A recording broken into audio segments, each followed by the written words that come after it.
My new wife's son slapped me, and my wife just laughed. He's only playing. My wife's daughter sneered. Go on, hit him back if you dare. I smiled gently and said, it's all right. That night, I quietly canceled their private school funding. The next morning, one letter from the school left them all speechless. Look, I'm not saying I saw it coming, but I definitely should have. When you marry a woman with 2 kids who already look at you like you're a temporary inconvenience between their mother and her credit card, you kind of sign up for a certain level of disrespect.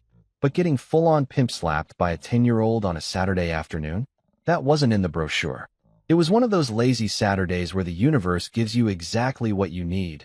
Sunshine streaming through the windows, a fresh pot of coffee brewing in the kitchen, and absolutely zero plans beyond finding the TV remote and maybe, just maybe, watching a game in peace.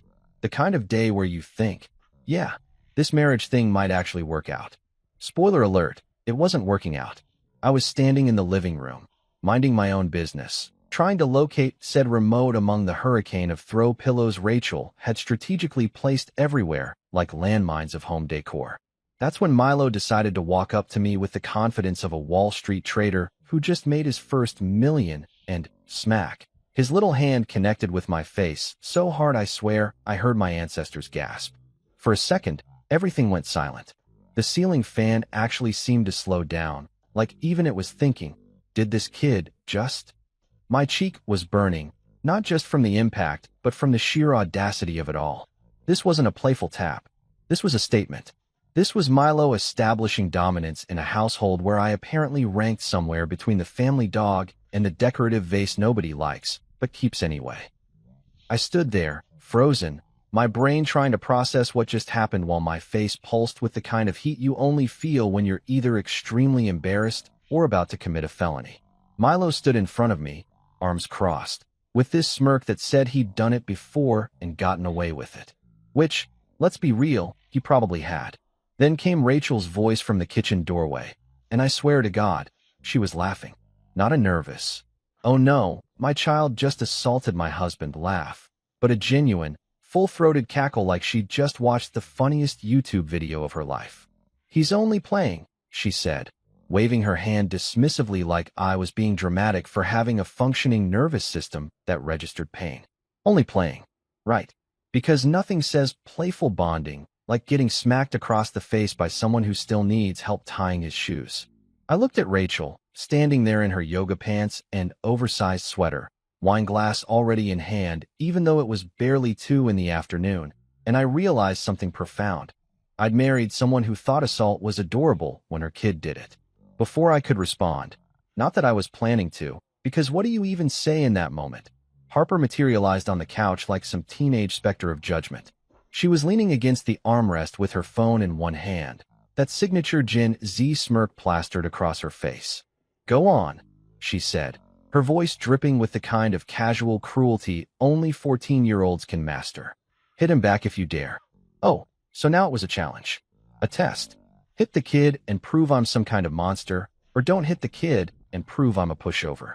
Classic no-win scenario, like choosing between 2 expired milk cartons.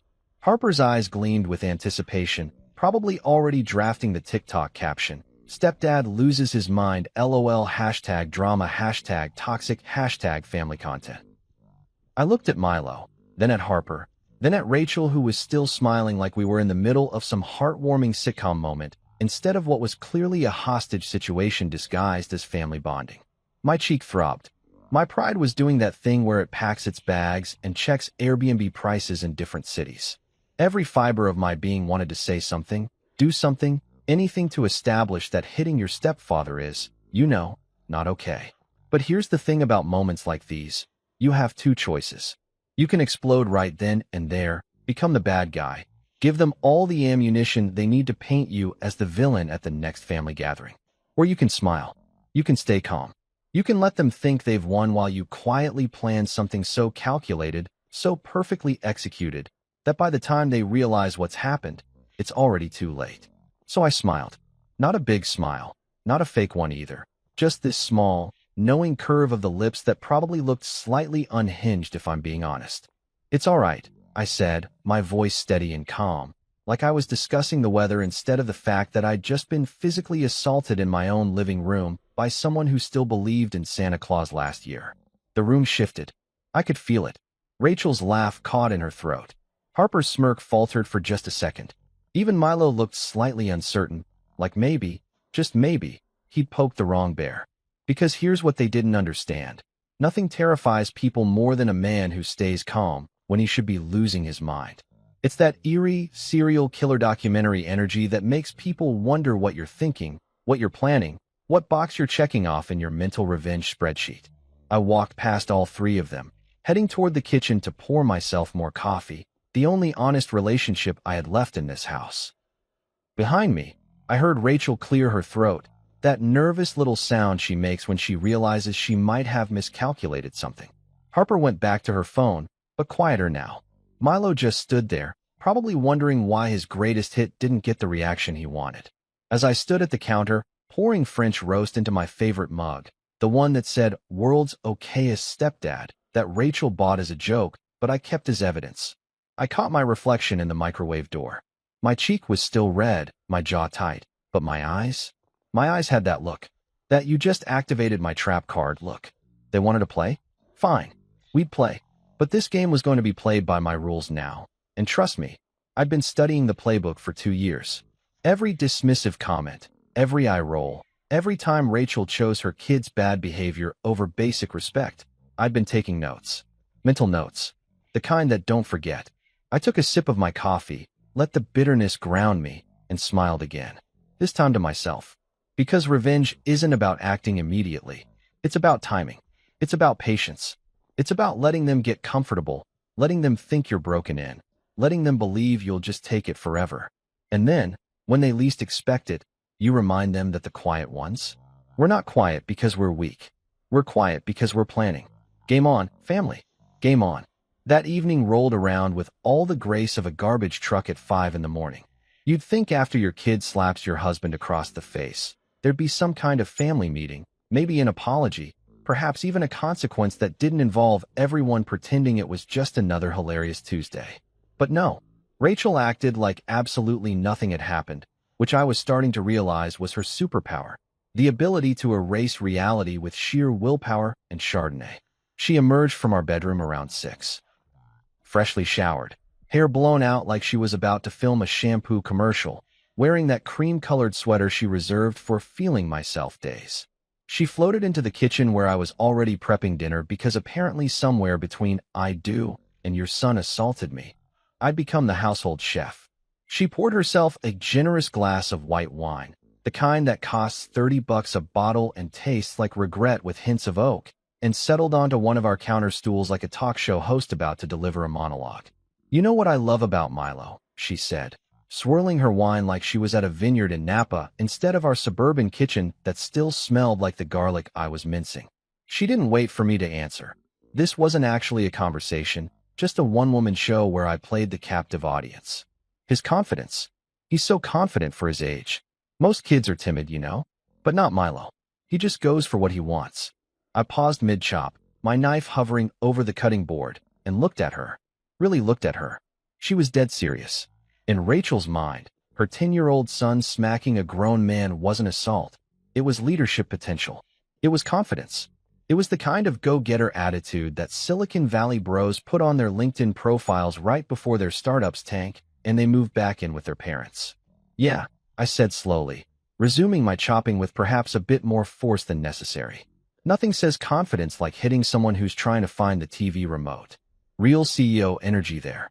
The sarcasm flew right over her head like a paper airplane in a hurricane. She just nodded enthusiastically, took another sip of her wine, and launched into this story about how Milo had apparently dominated at his soccer practice last week. Dominated. Like he was a UFC fighter instead of a kid who still couldn't remember to flush the toilet half the time. Harper wandered in around that point, earbuds in, phone glued to her hand like it was a vital organ she'd die without. She was wearing ripped jeans that probably cost more than my car payment, and a crop top that said "Icon" in glittery letters. She grabbed a La Croix from the fridge, because God forbid anyone in this house drink regular water like a peasant, and leaned against the counter, scrolling through what I assumed was either TikTok or evidence of our society's decline. Probably both. Rachel turned to her with that mom voice that's trying way too hard to be both authoritative and cool. Harper, sweetie, can you please be nice to your stepdad? He does a lot for this family. Harper's eyes didn't leave her phone, but she managed to roll them so hard I'm pretty sure I heard them complete a full rotation. It was like watching a skateboard trick, but with teenage disdain. Sure, Mom. Whatever. The whatever hung in the air like a fart at a funeral, acknowledged by no one but felt by everyone.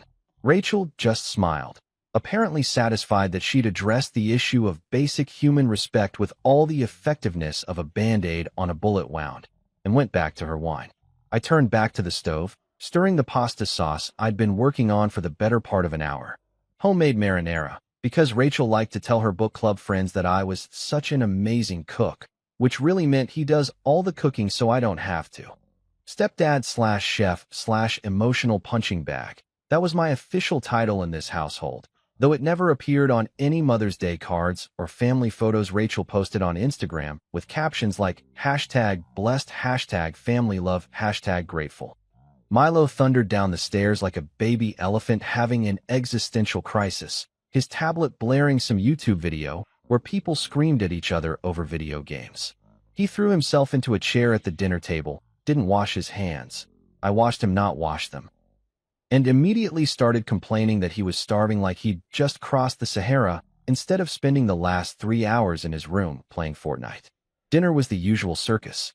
I served everyone while Rachel documented it for her Instagram story. Family dinner nights are everything. Spaghetti red heart sparkles, complete with that Valencia filter that made our mediocre kitchen look like something out of a home design magazine.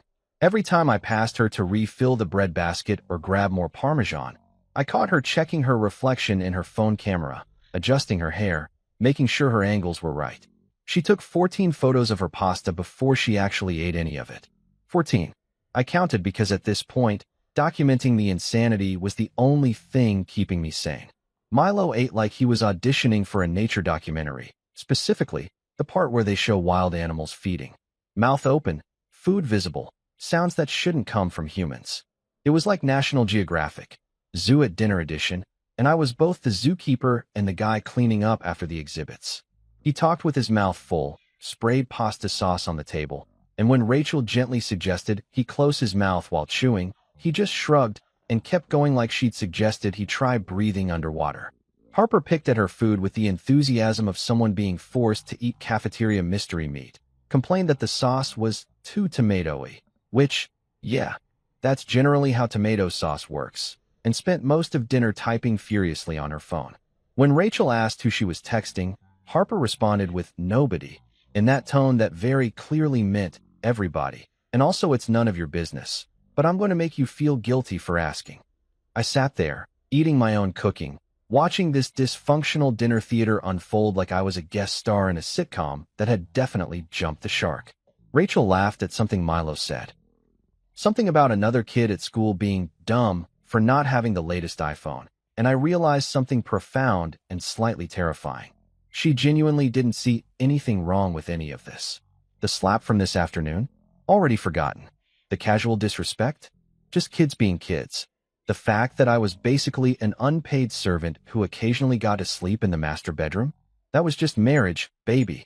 But here's the thing that nobody tells you about reaching your breaking point. It doesn't always feel like breaking. Sometimes it feels like clarity. Like someone just turned on the lights in a room you'd been stumbling through in the dark for years. As I sat there, chewing my pasta and watching my wife take her 15th food photo while her son ate like a wood chipper and her daughter radioed her complaints to the International Tribunal of Teenage Injustice, I wasn't angry. I was inspired. There's something about being slapped by a child while your wife claps and calls it confidence that awakens a very specific type of calm vengeance. Not the hot, explosive kind where you flip tables and storm out. No, this was the cold, calculated kind. The kind where you smile and nod and keep cooking dinner while your brain starts running numbers, checking accounts, and reviewing exactly where your money goes every month. Rachel reached over and squeezed my hand, probably feeling generous after her second glass of wine. Thank you for dinner, babe. You're the best. I squeezed back and smiled. Anything for family. And I meant it. I was about to do something very special for this family. And after Rachel had tucked Milo in while somehow making it sound like a heroic act worthy of a medal, and after Harper had locked herself in her room to do whatever teenagers do when they're definitely not doing homework, the house finally settled into something resembling peace. That blessed, sacred silence that only comes when everyone else is unconscious, and you can finally hear yourself think without someone asking you to pass the remote or complaining that the Wi-Fi is buffering. I grabbed my lukewarm coffee, my third cup of the day, because at this point caffeine wasn't a beverage choice, it was a survival strategy, and headed to my home office. And when I say office, I'm being extremely generous. It was really just a converted coat closet that Rachel had let me have when we moved in together, like she was the landlord granting me a favor instead of my wife sharing a home we were both supposedly living in as equals. But hey, it was mine. My one corner of sanity in a house that felt increasingly like a reality show I never auditioned for. The room was barely big enough for a desk, a chair that squeaked whenever I shifted my weight, and a bookshelf that held a combination of financial planning books I'd actually read and decorative novels Rachel had bought at Target to make it look sophisticated. There was also a plant on the corner of my desk, some leafy thing that I couldn't remember the name of but was pretty sure was on life support. Its leaves were brown on the edges, drooping like it had given up on photosynthesis and was just waiting for the sweet release of the compost bin. Honestly, same, buddy, same. I settled into my chair, which greeted me with its usual groan of protest, and opened my laptop. The screen illuminated my face in that unflattering blue glow that makes everyone look like they're either about to hack into the Pentagon or watch their 5th hour of Netflix. For a moment, I just sat there, staring at my desktop background. A photo from our honeymoon in Costa Rica, back when Rachel still laughed at my jokes and her kids were theoretically someone else's problem for a week. We looked happy in that photo, tanned, smiling, holding tropical drinks with little umbrellas. That guy in the photo had no idea what was coming. Poor bastard. I clicked open my banking app because nothing says romantic Saturday night like reviewing your financial hemorrhaging in a closet. The login screen appeared. I typed in my password, Rachel Love 2023, because I'd set it up when I was still optimistic and hadn't yet learned that love doesn't conquer all. Sometimes it just empties your checking account, and waited for my accounts to load. There it was. My checking account, my savings account, and the credit card I'd gotten specifically for family expenses, which really meant expenses for Rachel's family that she somehow never had cash for when the bills came. I clicked on the Scheduled Payments tab, and there it was, sitting there like a ticking time bomb of financial responsibility. The recurring payment for Milo and Harper's private school tuition. St. Augustine Academy. The best school in the district, according to Rachel. The place where kids wear uniforms that cost more than my entire wardrobe and parents drove Teslas to pick up like they were in a parade of insufferable wealth. Tuition was $28,000 per kid, per year. That's $56,000 annually. For those of you keeping score at home, $56,000 for 2 kids who couldn't be bothered to say thank you if their lives depended on it. For 2 years, 2 full years, I'd been quietly footing this bill. Not because Rachel couldn't contribute. She had her own income from her consulting business, which as far as I could tell involved her drinking coffee with other women who also called themselves consultants and occasionally posting motivational quotes on LinkedIn. But whenever tuition rolled around, she'd get this pained look on her face and talk about cash flow issues and how she'd totally get the next one, which we both knew was code for, you're going to pay for this because if you don't, you're not a real man or a real father figure or whatever guilt trip works best today. And I'd paid it every semester like clockwork, because that's what you do when you love someone, right? You support their kids. You invest in their future. You sacrifice your own financial goals so that Milo can attend a school where he learns Latin but not basic manners, and Harper can network with other teenagers whose parents think a Honda Accord is what poor people drive. Rachel loved bragging about it. I'd heard her on the phone with her friends, her voice all sing-songy and proud. Oh yes, Milo absolutely loves St. Augustine's. The teachers are incredible, and the facilities? To die for. We're just so blessed. We're blessed. Like it was a team effort. Like she'd done anything besides show up to parent-teacher conferences in designer jeans and nod approvingly while I signed the check. Never once. Not once. Had she said my husband pays for it, or we're lucky he's so generous, or even thank God for that guy in the closet office who works his ass off while my kids treat him like the help. Nope. Just, we're blessed. Like divine intervention had opened the gates of private education instead of my direct deposit hitting every other Friday. I stared at that scheduled payment on my screen. Next installment, due in 1 week. $5,200. That was the monthly payment plan I'd set up because dropping 28 grand all at once felt like getting punched in the kidney by a loan officer. My cursor hovered over the payment details, and I felt this strange calm wash over me. The kind of calm you feel when you're about to make a decision that will absolutely cause chaos, but feels cosmically correct. I could almost hear my late father's voice in my head. Dad had been a practical man, a plumber who'd built his business from nothing and taught me that respect was earned, not bought. He died 3 years ago, right before I met Rachel, and sometimes I wondered what he'd say about this whole situation. I had a pretty good idea, actually. He'd probably look at me with those bushy eyebrows raised and say something like, "Son, the best revenge doesn't shout. It deducts." Dad was big on financial consequences. He believed that money talked louder than words, and that sometimes the most powerful thing you could do was close your wallet and walk away. People don't change because you yell at them. He told me once while we were fixing a sink in some McMansion where the owner had spent more on bathroom fixtures than Dad made in a year. They change when their comfort gets disrupted, when the gravy train stops running. My cursor moved to the Cancel Recurring Payment button. It was just sitting there, red and inviting, like the nuclear launch button, except instead of starting World War III, it would just start World War Me. 1 click. That's all it would take. 1 click to stop the financial bleeding. 1 click to introduce my stepkids to the concept of consequences. 1 click to remind Rachel that we're blessed because someone is actually doing the blessing, and that someone is currently sitting in a closet at 11 p.m. on a Saturday night, questioning every life choice that led to this moment.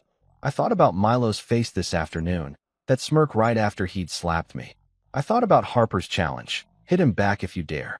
I thought about Rachel's laugh, that dismissive, aren't kids adorable laugh that completely disregarded the fact that I was a human being with feelings and a face that still slightly hurt. I thought about dinner, about being the unpaid chef and emotional support animal and ATM all rolled into one convenient stepdad package. And then I thought about that scheduled payment, sitting there like a subscription to my own disrespect.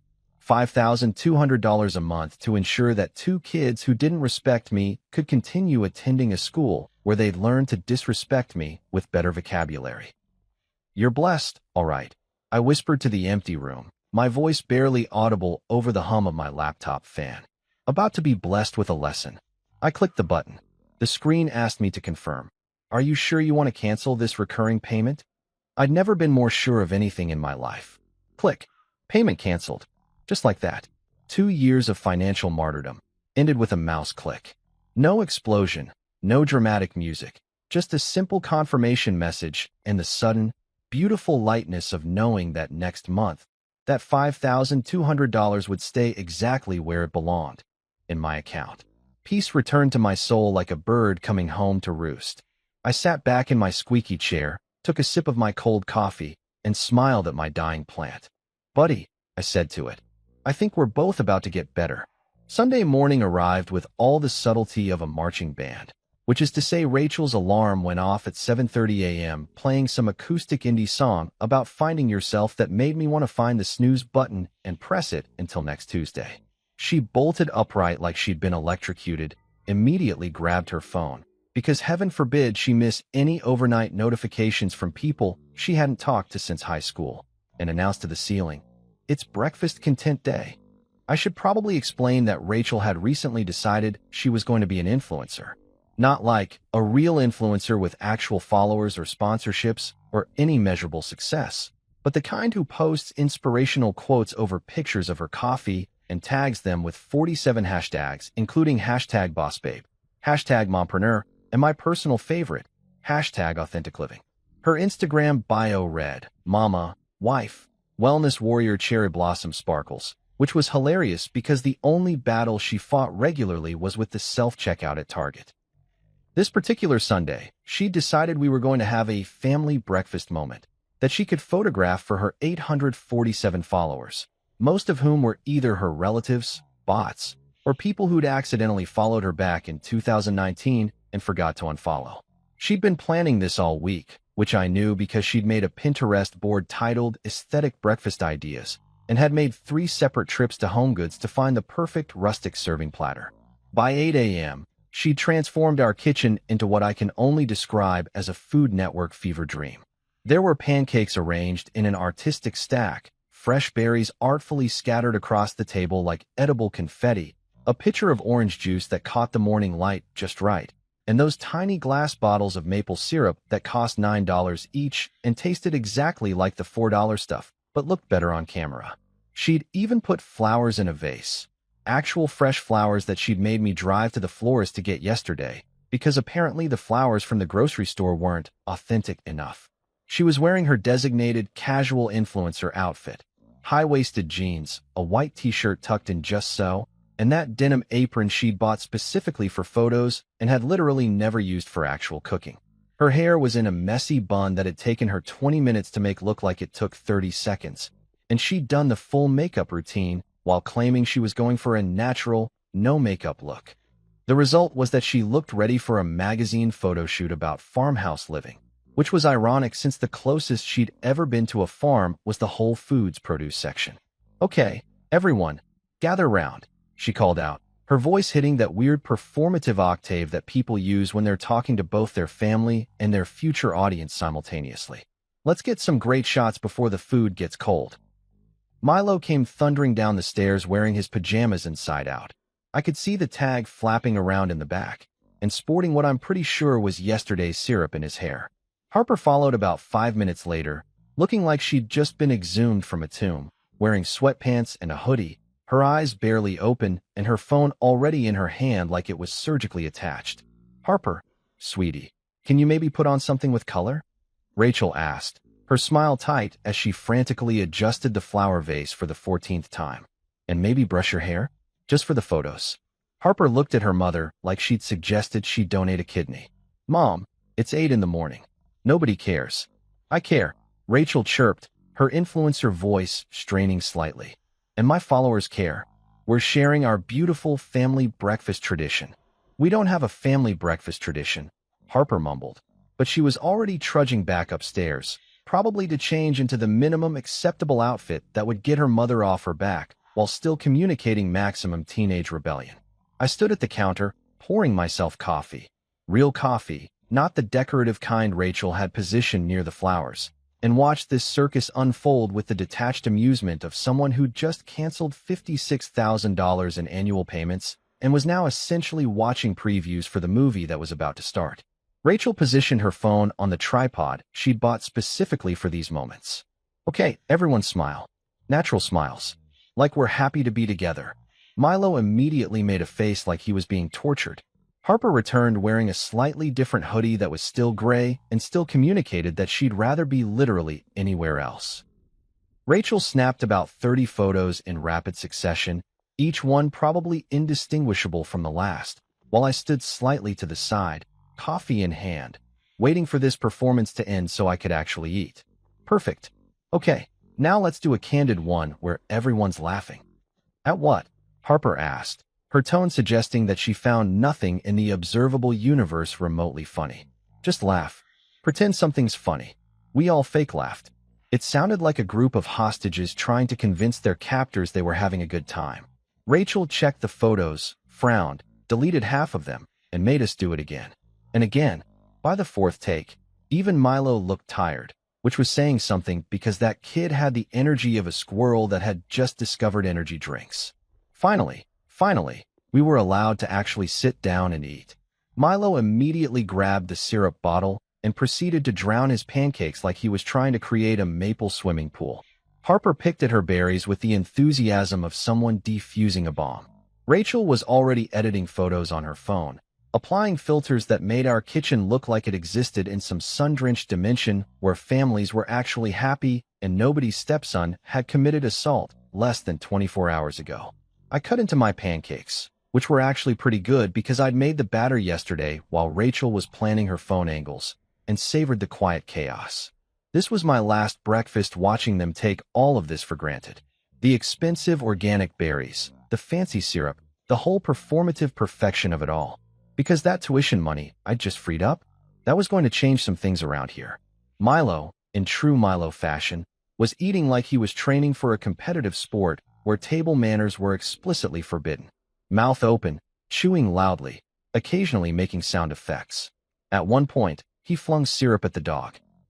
We had a golden retriever named Biscuit who Rachel had gotten during her "I need something to love me unconditionally" phase, and the dog, being a dog, happily licked it off the floor. "Milo, buddy, maybe try to keep the syrup on your plate?" Rachel suggested absently, not looking up from her phone where she was probably writing a caption about cherishing simple moments or some other inspirational garbage. Harper, meanwhile, was complaining about the Wi-Fi. "Oh my God, this internet is so slow. Like, slower than poor people's connections. I can't even load Instagram. How am I supposed to exist like this?" I paused mid-chew. Slower than poor people's connections. That's what she said. This 14-year-old who'd never paid a bill in her life, never worried about where her next meal was coming from, never had to choose between wants and needs, just casually threw out classist commentary while eating $20 berries on a Sunday morning. I set down my fork carefully and took a sip of my coffee, letting the bitterness ground me. "You might want to enjoy that school breakfast while you can," I muttered, just loud enough to technically be heard, but quiet enough that it could be missed. Nobody noticed. Rachel was typing furiously on her phone, probably responding to the 3 people who'd already liked her breakfast post. Harper was aggressively refreshing her Instagram feed like her life depended on it. Milo was seeing how many pancake pieces he could stuff in his mouth at once, because why not turn breakfast into a choking hazard? Rachel suddenly looked up from her phone and smiled at me. One of those warm, affectionate smiles that reminded me why I'd fallen for her in the first place. Back before I realized that the woman I'd dated and the woman I'd married were 2 different people operating under the same name. She got up, walked over, and kissed my cheek. The same cheek her son had slapped yesterday, which added a layer of irony, so thick you could cut it with a knife. "You're so quiet these days," she said sweetly, her hand resting on my shoulder. "Everything okay?" I looked up at her. This woman who'd laughed when her kid hit me, who was currently more concerned with Instagram likes than actual family connection, who thought "we're blessed" was an acceptable substitute for "thank you for paying for everything." I smiled back, the kind of smile that probably looked genuine if you weren't paying attention but had undertones that could sink a ship. "Oh, I'm just reflecting," I replied, taking another sip of my coffee like a villain mid-plot, which, let's be honest, I kind of was at this point. She patted my shoulder, seemingly satisfied with that non-answer, and went back to her phone to add more hashtags. Probably #familytime, #blessed, #gratitude, completely unaware that she was about to learn the actual definition of those words. If sarcasm burned calories, I'd be shredded by now. Hell, I'd be a skeleton. I'd be so fit that personal trainers would ask me for tips. But instead, I just sat there, finishing my pancakes, watching my wife curate our fake perfect life for strangers on the internet, while her kids embodied everything wrong with entitled youth. The bomb was ticking. They just couldn't hear it yet. But they would. Oh, they definitely would.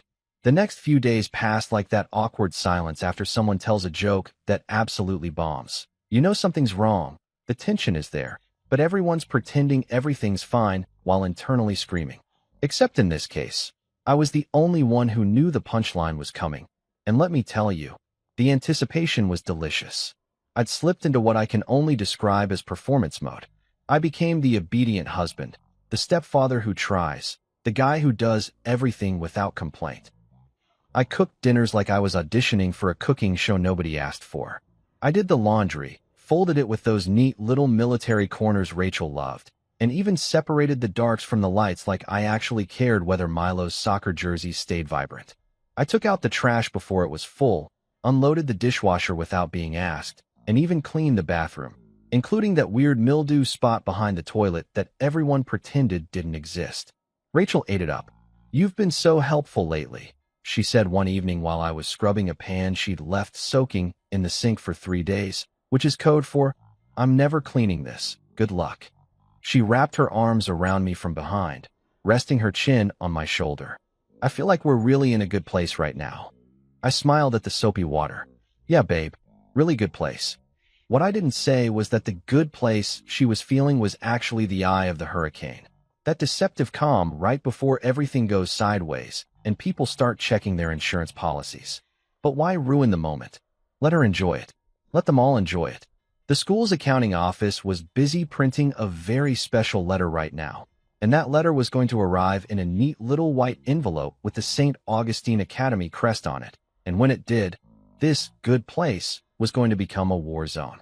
Tuesday evening, Rachel's mother stopped by because apparently my life wasn't complicated enough without adding Brenda to the mix.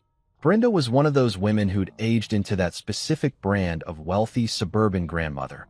Perfectly highlighted hair, expensive athleisure where that she'd never actually exercised in, and opinions about everything that she delivered with the confidence of someone who'd never been wrong about anything ever, even though she was wrong about most things constantly. She arrived carrying a Whole Foods bag full of organic snacks for her babies, meaning Milo and Harper, not Rachel, and definitely not me, and wearing yoga pants that cost more than my car insurance. She swept into our house like she owned it, which she kind of did in spirit since Rachel still called her for advice on everything from what color to paint the bathroom to whether Mercury being in retrograde was why the Wi-Fi was slow. Oh, there's my favorite son-in-law, Brenda announced, even though I was her only son-in-law, which made the superlative pretty meaningless. She air-kissed both my cheeks. I don't know when that became a thing we did, but apparently it was, and then immediately turned to Rachel. Where are my angels? The angels were currently upstairs. Milo was playing video games at a volume that suggested he was trying to communicate with aircraft, and Harper was doing whatever Harper did, which probably involved taking 47 selfies and complaining about how the lighting in her room wasn't Instagram-worthy. Rachel called them down, and they came stampeding like someone had announced free iPhones. Brenda showered them with attention and organic granola bars that were probably gluten-free, dairy-free, joy-free, and tasted like cardboard that had been blessed by a wellness influencer. The kids grabbed their treats and immediately retreated back upstairs, their obligation to grandma fulfilled for the week. We all settled in the living room.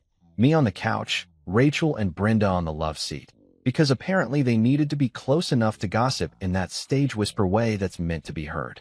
I was pretending to read something on my phone, but was actually just staring at the same email about a sale at Home Depot while listening to their conversation. Rachel, honey, you look tired, Brenda said, which is grandmother code for, you look terrible, but I'm going to say it nicely. Are you getting enough help around here? Rachel glanced at me, and for a second I thought she might actually acknowledge that I did literally everything around here except breathe for her. But no. Instead, she sighed dramatically and said, oh, you know how it is. The kids keep me so busy. Milo has soccer and tutoring, Harper's got her friend drama, and there's just so much to manage. Brenda nodded sympathetically, like Rachel had just described surviving a natural disaster instead of having a pretty standard suburban existence where the biggest crisis was deciding which filter to use on Instagram. You're such a saint, dealing with all of that. And raising them practically alone. I looked up from my phone. Practically alone? Brenda turned to me with this patronizing smile that probably worked great on her bridge club, but made me want to test whether expensive yoga pants were flammable. Oh, you know what I mean, dear. Single motherhood is so hard, even when there's a partner. You married a saint, you know that? Rachel could have any man she wanted, and she chose you. You're very lucky. There it was. The reminder that I should be grateful. That Rachel, in all her divorced with 2 kids glory, had deigned to marry me, and I should wake up every day thanking my lucky stars that she'd settled for a guy who worked in IT and didn't drive a BMW. Never mind that I'd walked into a ready-made family and immediately started bankrolling their lifestyle. Never mind that I'd put my own dreams of early retirement on hold to pay for a private school that taught Milo the Latin word for ungrateful, but not how to use basic manners. I smiled. It wasn't a nice smile. Oh, I know exactly how lucky I am, Brenda. She beamed, completely missing the edge in my voice. Then she launched into this whole thing about how wonderful it was that I let Rachel's kids walk all over me. Except she phrased it differently. You're so patient with them. Not every man would be okay with his wife putting her children first. But you just let them be themselves, and that's beautiful. Really, you're a saint too. Rachel laughed, actually laughed, and clinked her wine glass against her mother's like they'd just toasted something profound instead of casually insulting me. Mom's right. You're so easygoing. Most guys would have way more ego about things. I nodded slowly, taking a sip of my beer. Domestic, because God forbid I spend money on craft beer when there were private school tuitions to pay. Oh wait. Oh, Brenda, they're not walking, I said carefully, my voice light and conversational. They're sprinting. Both women laughed, thinking I was joking, making some self-deprecating comment about being overwhelmed by family life. They had no idea I was talking about the future. The very near future where Milo and Harper would be sprinting to the principal's office at whatever public school ended up accepting them mid-semester. Brenda stayed for another excruciating hour, during which she managed to compliment Rachel 47 times, ask me twice what I did for work like she forgot every time she saw me, and somehow work in 3 separate mentions of her friend Carol's son, who was a doctor. A doctor, in case I missed it. Because apparently every conversation with your mother-in-law needs to include a reminder that you're not living up to some imaginary standard set by Carol's imaginary perfect son. After she finally left, taking her expensive yoga pants and her backhanded compliments with her, the house settled back into its usual chaos. Harper emerged from her room to practice what she called her influencer walk in front of the hallway mirror.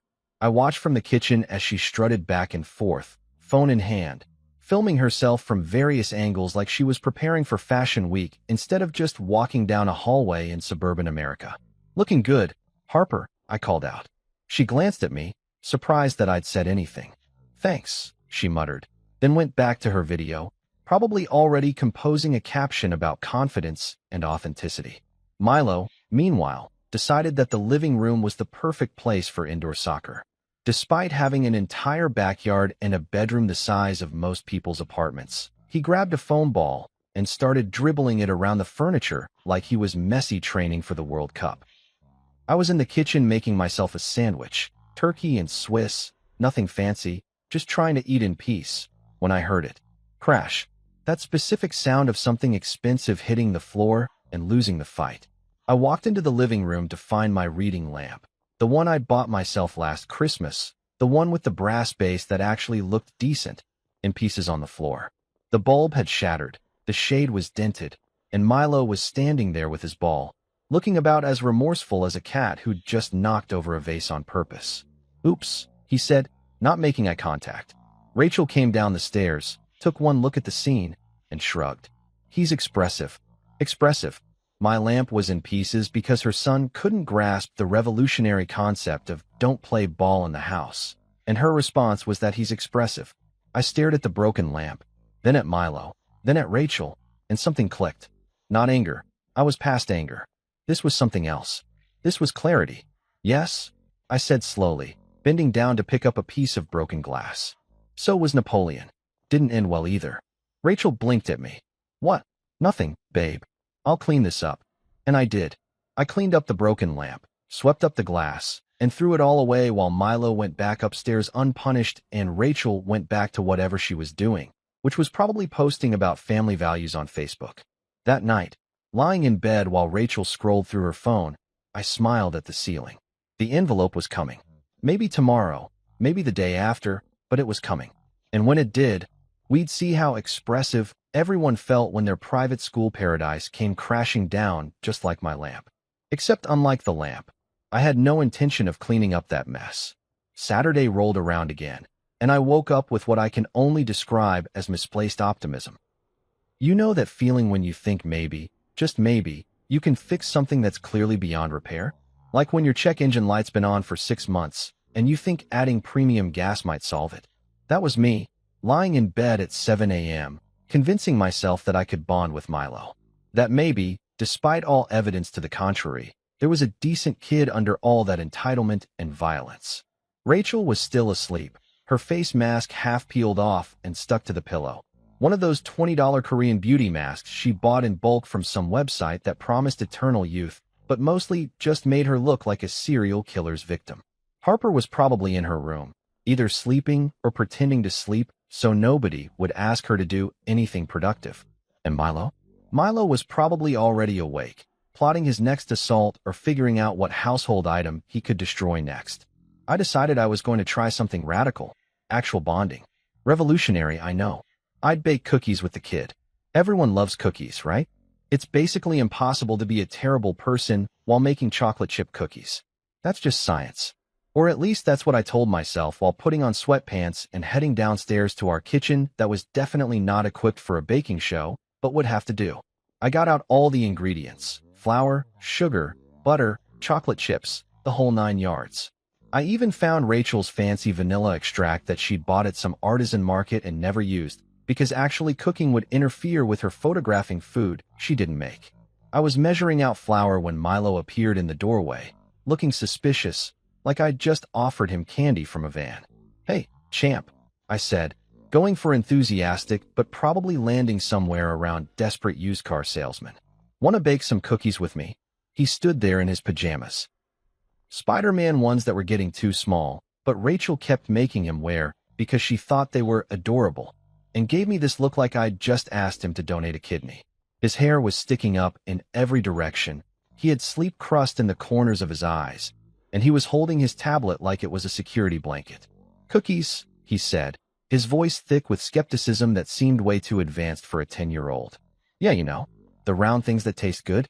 We mix stuff, put it in the oven, try not to burn down the house. Classic Saturday activity." He shrugged, which in preteen communication could mean anything from "sure, why not" to "I'd rather eat glass, but I'm bored enough to consider this." I decided to interpret it optimistically and gestured to the counter. "Cool. Come on over. You can crack the eggs." He shuffled over, set his tablet down, but kept it in view, because God forbid he disconnect from the digital world for more than 30 seconds, and picked up an egg like it was a live grenade. To his credit, he actually managed to crack it without getting shell everywhere, which was more than I'd expected, honestly. We worked in relative silence for a few minutes. I measured. He dumped things into the bowl. I mixed. He watched. It was almost peaceful. Almost. The kind of almost that makes you forget you're in a situation comedy written by someone who hates you. "Why are we doing this?" he asked suddenly, his voice cutting through the quiet like a knife through butter. Or in this case, like a spatula through cookie dough. "What do you mean?" "This." He gestured vaguely at the mixing bowl. "The cookie thing. Mom says you only do stuff like this because you're bored and old." I stopped mid-stir, the spatula frozen in the bowl, my brain doing that thing where it tries to process something so casually cruel that it takes a second to register. "She said that, huh?" "Yeah." He said it so matter-of-factly, like he was telling me the weather forecast or what he had for lunch. No malice, no awareness that he'd just dropped a conversational bomb. Just a kid repeating what his mom said, probably word for word, with all the innocent cruelty of someone who doesn't understand the weight of what they're saying. I resumed stirring, focusing on the dough because looking at Milo right then would have revealed something on my face that I wasn't ready to show.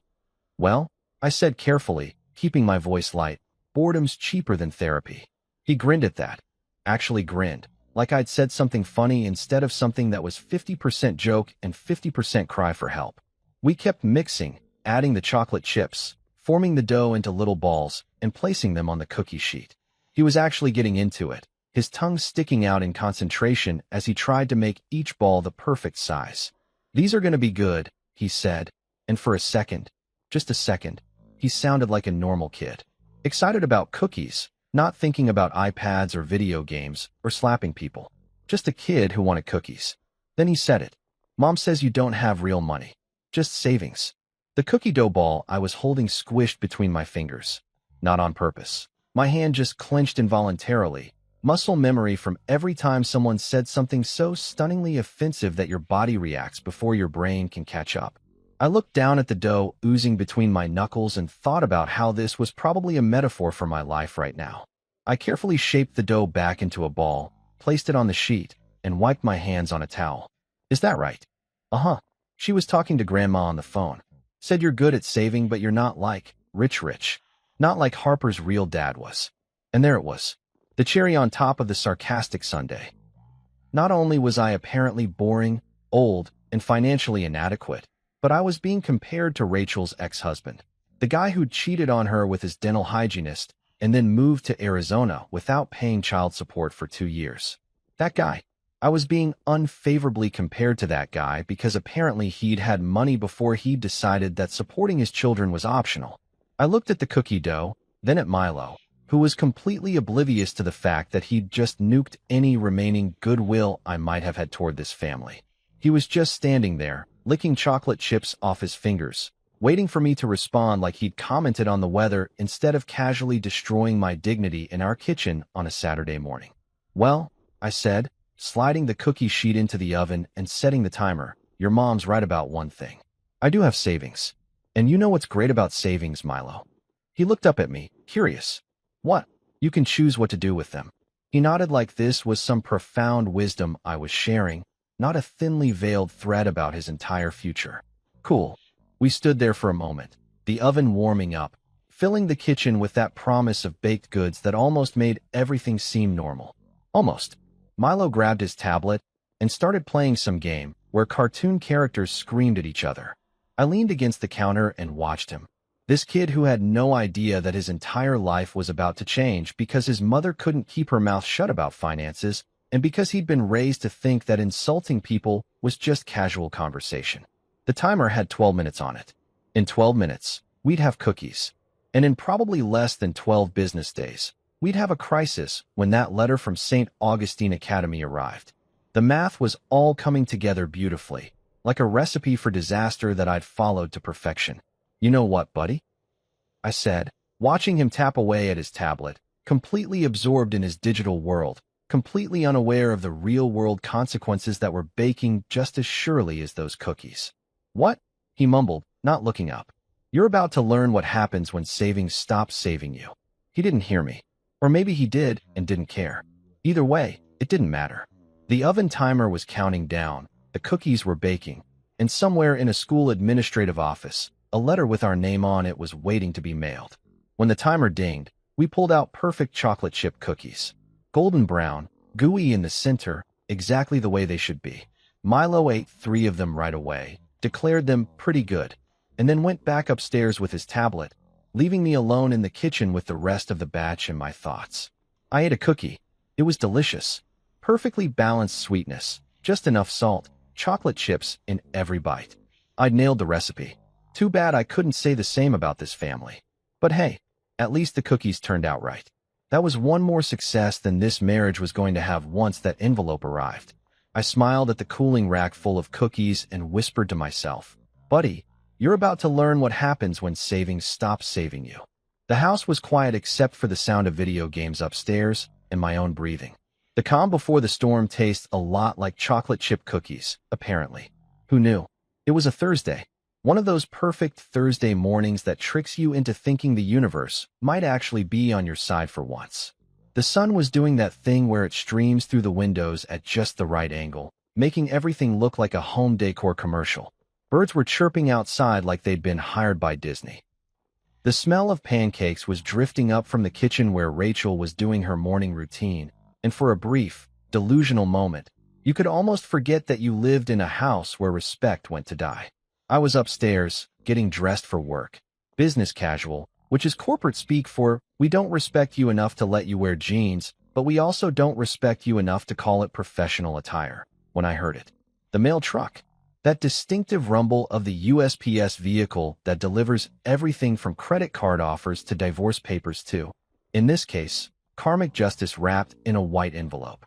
My heart did this weird skip thing. Not a heart attack skip, more like a here we go skip. The kind of anticipatory flutter you get right before a roller coaster drops, or right before you hit send on an email you know is going to cause chaos. I finished buttoning my shirt, took my time with my tie, navy blue with thin silver stripes, very professional, very. I'm a guy who makes calculated decisions, and headed downstairs. Rachel was in full morning mode, which meant she was simultaneously making breakfast, checking her phone, and planning her day out loud to nobody in particular. She was wearing leggings and an oversized sweatshirt that said Mama Bear in rhinestones, because apparently that was a personality trait now. Her hair was in a top knot. She had her glasses on instead of contacts, and she was flipping pancakes with one hand while scrolling through Instagram with the other, a multitasking feat that would be impressive if it wasn't so depressing. "Morning, babe," she called out when she saw me. Her voice all sing-songy like we were in a sitcom where everyone loved each other and nobody was secretly plotting financial revenge. Pancakes are almost ready. I'm trying that new recipe I found on Pinterest. You know, the one with the knock knock, the mailman, right on schedule. Beautiful, punctual, government-employed mailman bringing the reckoning right to our doorstep. Oh, mail's here, Rachel said, like this was notable instead of a daily occurrence. She set down her phone, miracle, and wiped her hands on a dish towel. Can you grab it, hon? My hands are all pancake. Why? Sure thing, I said, probably a little too quickly, with a little too much enthusiasm. I walked to the front door like a man on a mission, because this was it.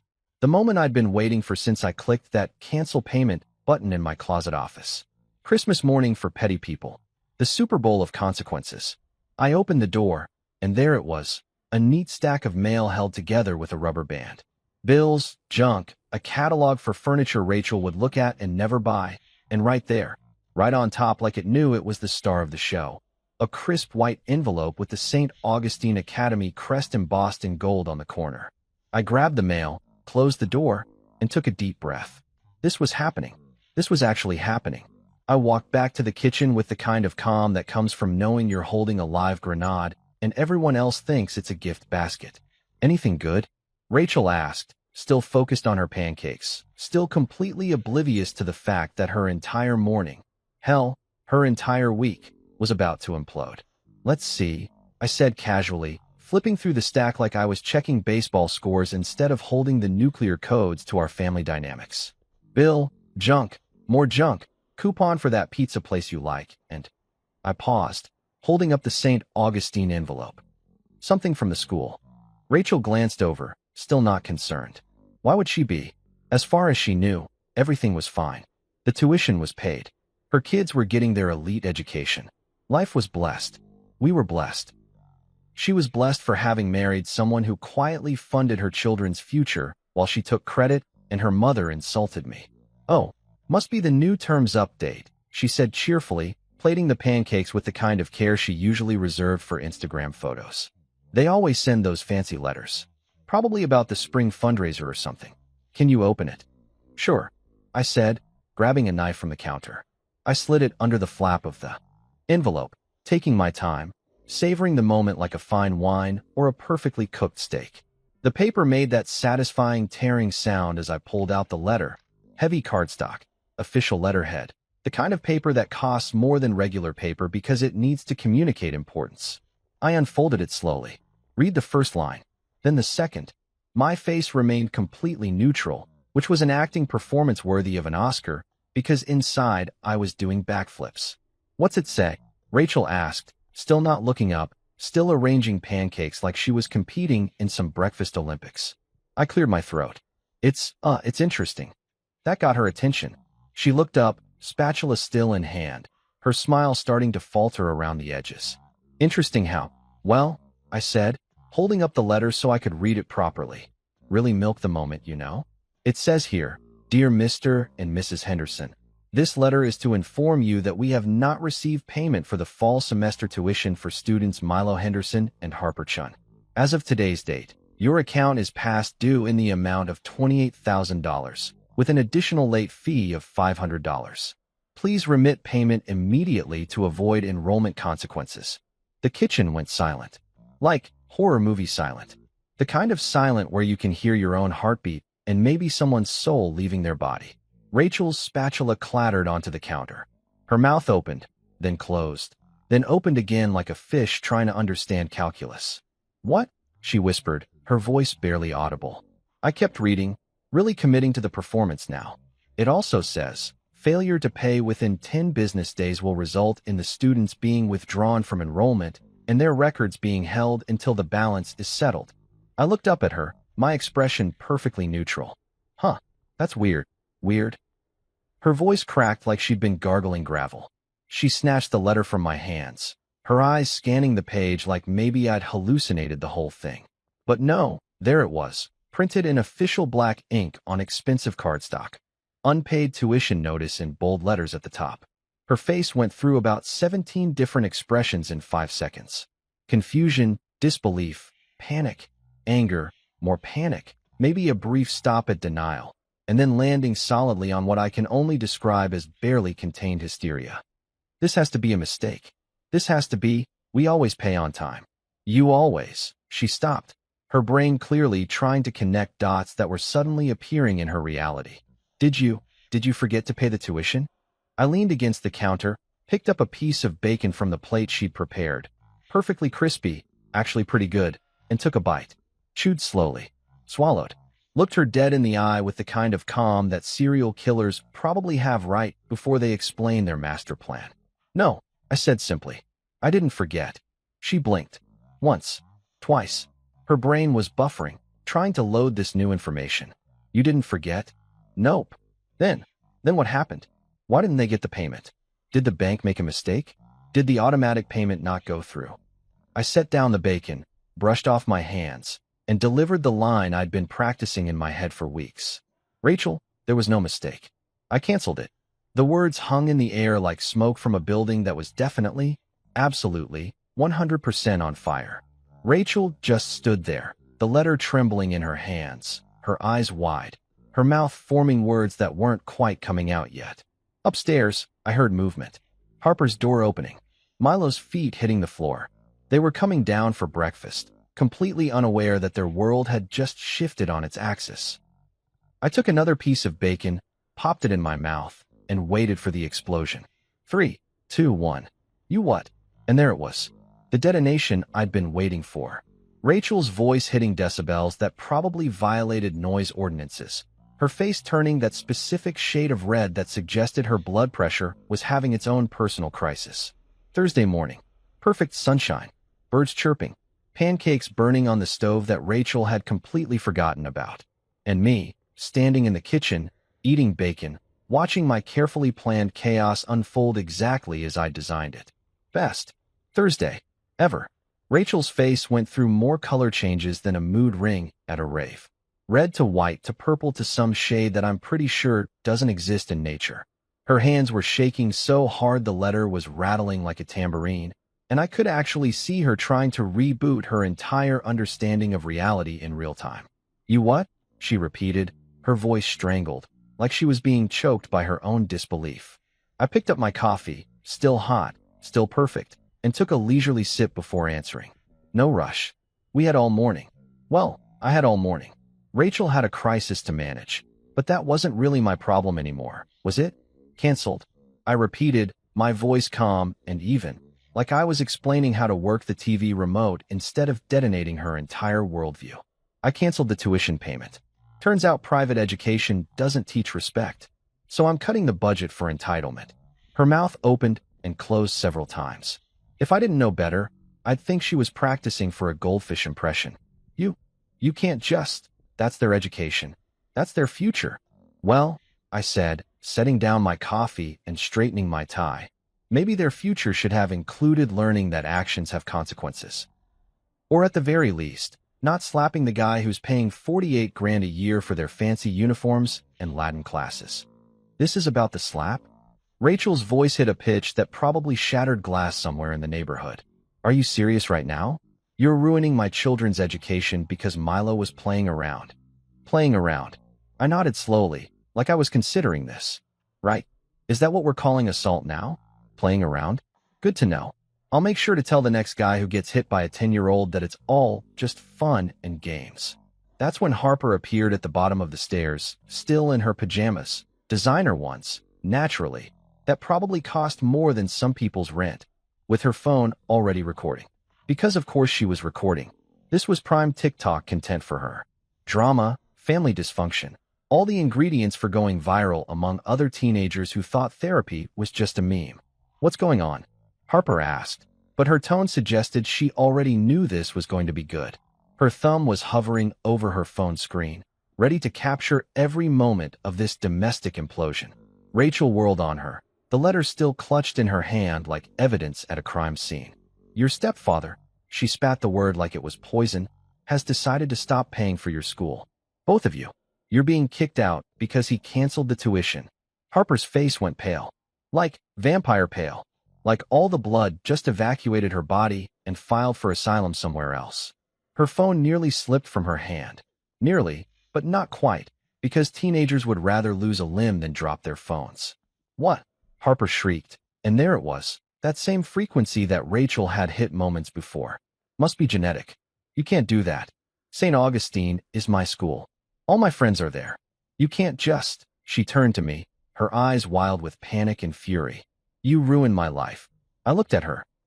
Really looked at her. This 14-year-old who'd spent the last 2 years treating me like I was furniture that occasionally spoke, who'd made snide comments about my clothes, my car, my existence, who'd challenged me to hit her brother after he'd assaulted me. This girl who thought Wi-Fi speed was a measure of social class, and that poor people were somehow less human. Sweetheart, I said, my voice gentle but firm, the way you talk to someone who's just realized they're not the main character they thought they were. I didn't ruin it. I just pressed reality mode. Consider this a software update. This isn't funny. She was full-on yelling now, tears streaming down her face, probably already mentally composing the sob story she'd post later about her evil stepfather. Do you know what this means? Do you have any idea what it's like to be kicked out of private school? I'll have to go to public school. With normal people. The horror, I said dryly. Imagine having to attend school with 90% of the American population. How will you survive? Milo appeared then, sleepy and confused, his hair sticking up like he'd been electrocuted. He was dragging his blanket behind him like Linus from Peanuts, his tablet tucked under his arm, because God forbid he go 30 seconds without it. He looked around at his mother's tear-streaked face, his sister's meltdown, and me standing there calmly drinking coffee like the house wasn't burning down around us. What's happening? He asked, his voice small and uncertain. For the first time since I'd known him, he actually looked like a kid instead of a tiny tyrant. Rachel tried to compose herself, wiping her eyes with the back of her hand, smearing her mascara in the process. Milo, baby, come here. She pulled him into a hug that he didn't seem to want, his arms pinned awkwardly at his sides. Your stepfather has made a very selfish decision that's going to affect your whole life. Milo looked at me over his mother's shoulder, his eyes confused and, for the first time, actually scared. Did I do something bad? And there it was. The moment. The kid finally connecting dots that his brain hadn't been developed enough to connect before. The realization that maybe, just maybe, hitting people might have consequences. That maybe actions don't exist in a vacuum. That maybe the guy who'd been quietly funding his privileged life wasn't just an ATM with feelings that could be ignored. I set down my coffee, walked over to where he was standing, and knelt down so we were eye level. Rachel tried to pull him away from me, but he stayed put, waiting for my answer. I looked at this kid, this entitled, spoiled, but ultimately just confused kid who'd been raised by a mother who thought confidence meant never having to say sorry. I smiled. Not a mean smile, not a vindictive one, just soft, almost sad. No, kiddo, I said quietly. You didn't do something bad. You just showed me where the money shouldn't go. You showed me that paying for a fancy education doesn't mean anything if nobody's learning the most important lessons. What lessons? He asked, his voice barely a whisper. Respect, gratitude, understanding that people aren't just walking wallets. I reached out and ruffled his hair gently. You'll learn those lessons now, though. Just maybe not in a building with marble floors and a Latin motto. Rachel yanked him away from me then, her face twisted with rage. Don't you dare act like you're teaching them anything. You're being petty. You're being cruel. This is about your ego, your pride, because you can't handle that my kids don't worship you. I stood up, brushed off my knees, and looked at my wife. This woman I'd married 2 years ago thinking we'd build something together, only to discover I'd really just signed up to be a financial provider for a family that saw me as a resource, not a person. You're right about one thing, Rachel, I said, my voice steady and calm.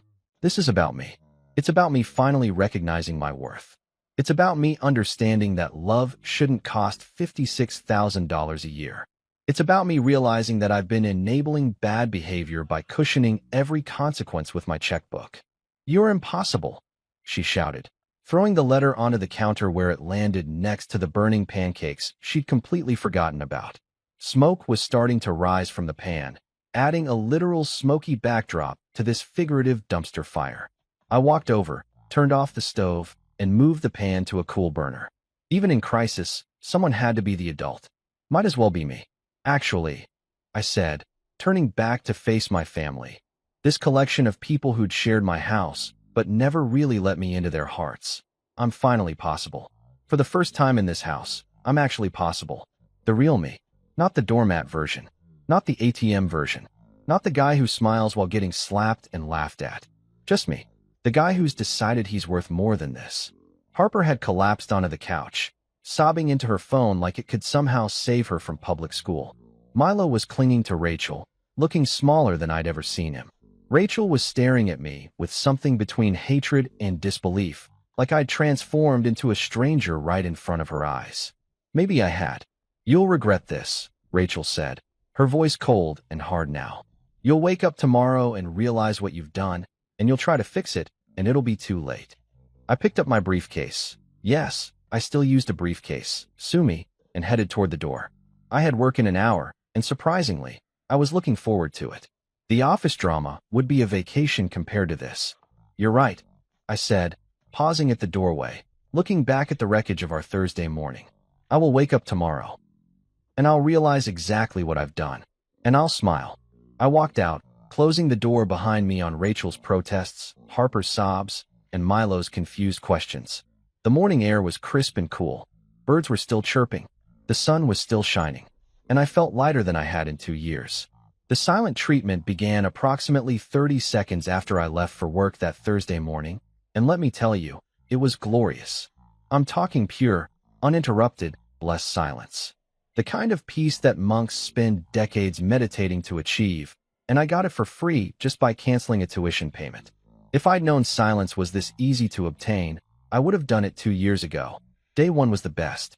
I came home from work around 6, took my time too, maybe stopped at Target to browse the tools section for 20 minutes even though I didn't need tools, just to extend my freedom, and walked into a house that felt like a library after closing. Rachel was in the kitchen, aggressively making a smoothie. And when I say aggressively, I mean she was throwing kale into the blender like it had personally offended her entire bloodline. Bananas were being peeled with the violence of someone defusing a bomb. The blender roared to life with a sound that suggested it was also angry and perhaps questioning its life choices. She didn't look at me, didn't acknowledge my existence, just made her angry smoothie, which was probably some combination of spinach, protein powder, and pure rage, poured it into one of her collection of motivational tumblers.